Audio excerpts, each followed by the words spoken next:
so hot in this room. I know. So in all transparency, I did just a little special. It's okay. So in 100% transparency, I did film this video originally and edit it and do the thumbnail and do all of that stuff, and I have no idea where the footage is. Oh, I forgot to do my intro. Oh my god. Okay. Hi, I'm Allie. You can call me Allie, and this is our January reading wrap up. Roll the intro. Now that we've got that out of the way, this video is not scripted. It's gonna be a hot mess. Stick with me now. All right, January. What can I say about January?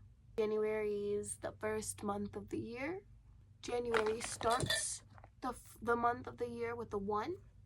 January starts with the J. In January, in Chicago, it's cold. Oh, I do have another thing to say about January. January is the month that I was doing amazing when it comes to reading. I was supposed to do some housekeeping too.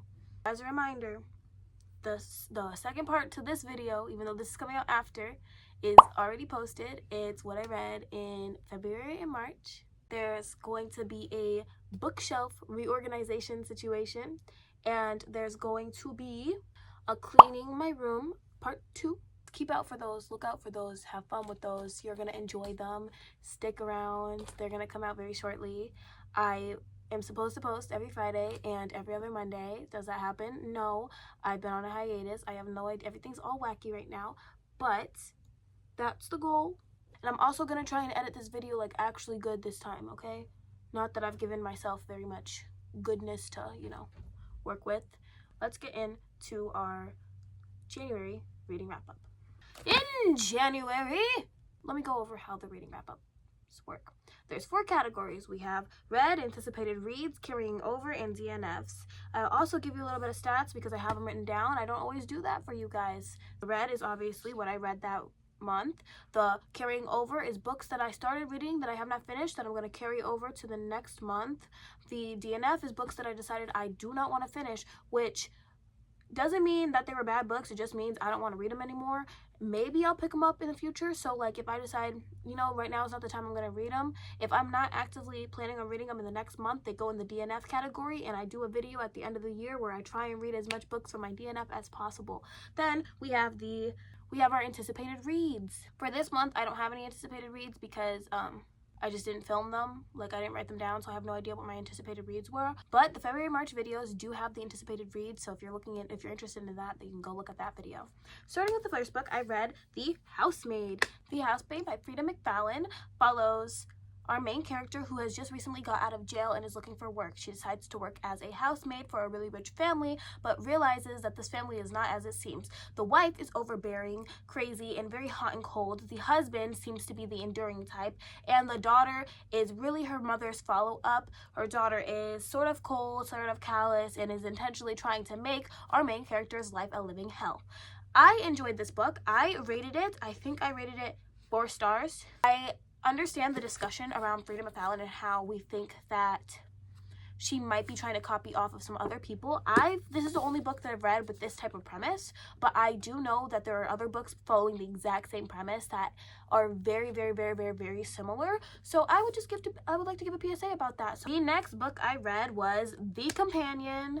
The Companion was so good. It follows an orphan who is being brought into a new rich house, and she thinks that she's just going there to kind of like help out around the house, like she's like, oh, I'm gonna be like little orphan Annie, I'm gonna clean the floors and scrub all of that. But no, it turns out she's there to be the companion to the family's daughter. The daughter is incapacitated in some sort. She's functioning, she eats by herself, she walks by herself, she does not talk, and she does not acknowledge people. So they're not sure what's wrong with her. So basically the main character is just there to be the companion to her, and she's being the companion. She's falling in love with the daughter's brother, and she's learning all the secrets of this family because something's not right. Like, it's just a whole slew of crazy things, and I actually rated this one 5 stars. I really, really, really, really, really, really, really enjoyed this book.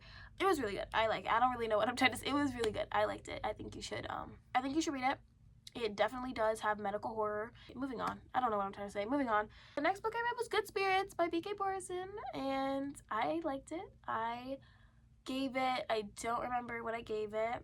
I'll put it on the screen somewhere. It follows Harriet, who is our main character, and she's getting haunted by Nolan, who is the ghost of Christmas Past, and she doesn't know why, because the ghost of Christmas Past is supposed to come to people who are negative or have done bad things in their life, and she has done literally nothing. She is a ray of sunshine. She is the nicest person you will ever meet, and she's getting haunted, and they're trying to figure out why. They just can't figure out what's happening. They can't figure out what's going on, that she needs to be haunted by Nolan, but they're getting closer, and it's a romance, so you know, you gotta figure it out. I think I gave it a 3.75 or 3.5. I didn't like reading it when I was reading it. Like, I thought that the book was so boring. I thought that it was so unoriginal. I had read a whole bunch of other romances at the same time, so I was comparing and contrasting in ways that I probably shouldn't have been. But looking back, I can definitely appreciate what B.K. Borison was trying to do and what she succeeded in doing, and I can definitely appreciate the paranormal activity that was going on within the book. I think that Harriet is such a cute, sweet, kind character. I think that I love how the characters were so straightforward about their feelings. They were just like, yeah, I like you. You're cute. I like you. I think that's something that we don't really see a lot within romance. I feel like a lot of the time romance is a miscommunication trope or a enemies to lovers trope, or like you can't really share their feelings because they don't want the other person to know, or they can't have the other person know. So reading this book was just actually kind of refreshing on that sense. And then of course it was a Christmas book, so it felt really, really, really nice to read a book that was Christmassy and just have good vibes all around. And I love that. And even the glimpses of negative energy that were coming off in this book, like obviously nothing can be smooth sailing, so even the negative aspects of the book were really touching and heartfelt, and I didn't like, there was nothing on that page that when I was reading the book was like, oh, I don't like that. I do recommend this book. Moving on. The second to last book I read was A First Time Caller, and it was not as I expected. First Time Caller follows Lucy on her quest to love. Her daughter calls in to Aiden Valentine's radio show host, and he's like, dude, my mom is single as fuck and I don't like that. Can you please get her somebody to date? And Lucy finds out they invite her to the radio show to be a co-host while she looks for love. It's a whole entire segment on like Tuesdays, and basically her and the co-host start falling in love. It's really cute. It's really sweet. I love the premise of it. I like what they were trying to do. I just think it's really overhyped. I did not like how Aiden and Lucy could not just talk like adults. Like, they're just like, we can't be together. We can't be together. We can't be together. You're not what I'm looking for. Did you try it? Did you actually sit down and think for like 5 seconds why y'all couldn't be together? Or are you just saying that to say that? Like, it's just so annoying. I didn't like that. I didn't like how Aiden was such a pessimist. And Lucy, one thing I did like was that Lucy is a mechanic. And Lucy, it's so cool. I've never seen anything like that in a book. I really enjoyed that. But I gave it like a 3.5 or 3.25. It wasn't my favorite book. It was just okay to me. Oh my god. Moving on. The last book that I read was Friend Zone. I think also by B.K. Borison or by Abby Jimenez. Oh, First Time Caller was by B.K. Borison too. And I think B.K. Borison's premises are so cute. I think that she comes up with like original creative things.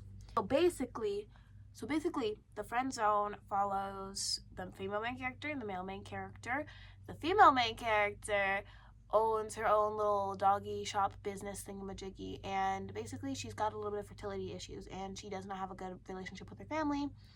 So she meets this guy and she's like, yo, I need you to work at my business. And he's like, yo, I guess. And she's like, yo, I kind of like you, but I have a whole fiance. Like, I have a dude who's about to come in and date me. And well, they're not fiancés really, but I feel like they would have been fiancés if the things didn't happen the way they happened. And so basically she's in like a little love angle because she likes this guy and this guy likes her, and then this guy likes her, and she's got fertility issues, and so that's a big thing in there. And so I just think that like it was good. It was sweet. I liked it. I think I gave it like 4 stars. It was cute. Moving on to my DNFs, I did not finish 0 books. I read all the books that I had set out to read. Enjoyed most of them. pretty much. I don't think I rated anything lower than 3. In January, my average rating was a 4.2, which is not bad. That's actually pretty good. That's higher than last year. My average rating overall after 2 5 stars and a whole bunch of 4 stars was a 4 star. Let's go to carrying over. I decided to carry over Dracula. I started reading it, and to be honest, like, I'm gonna be honest with you because it's already past January, I did not finish it, but I was carrying it over at the time. I carried over Paper Towns, and I did finish that, and I carried over Open Wide, and I did finish that too. So the goal of these stats is to see how much I read, how much I did not finish, and how much I was carrying over, because my goal this year is to kind of pick books more intentionally than what I've been doing. Like, I would just pick 5, 6, 7, 8, 9, 10,000 books and either hate them because I didn't actually know what I was reading, or carry on trying to read it so long that it just became absolute. It was like, you opened that book in April and you didn't finish it till December.